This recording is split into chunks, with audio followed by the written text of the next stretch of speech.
day 2, I'm kind of putting together some of the pieces that pertain to me personally as somebody that works in an area that had a very strong secondary program with middle and high schools throughout an entire 4-county region.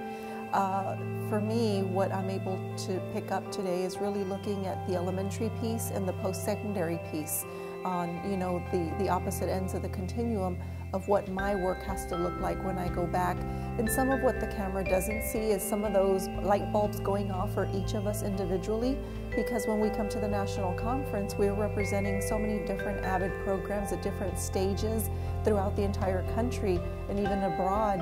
So I think on day 2, for me, I'm starting to see a little bit more how I can individualize what I'm hearing, and I'm listening to what others are doing right, and I'm thinking to myself, okay, we're doing that right, we're doing that, and then I hear something that we're not doing, and it's good for me to be able to jot that down and say, hey, maybe we need to try that. So today it's kind of a little bit more introspective for myself, and how does all of this play into what I have to go do back when I get home to Texas. And another opportunity at secondary. And now with our system, maybe they hadn't have AVID anywhere, all the way across their K-12 experience.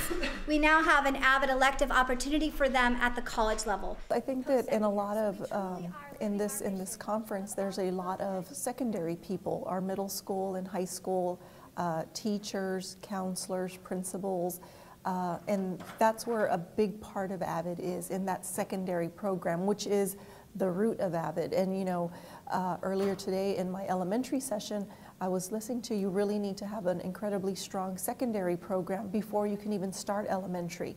Well, I will be so happy to see more and more of our students graduating from college and finding a career. We live in an area that is 90+ Hispanics, and I really would like to see more Hispanic students entering the workforce, and not entering the workforce in positions that pay minimum wage anymore. I'm tired of seeing Hispanics in those types of positions.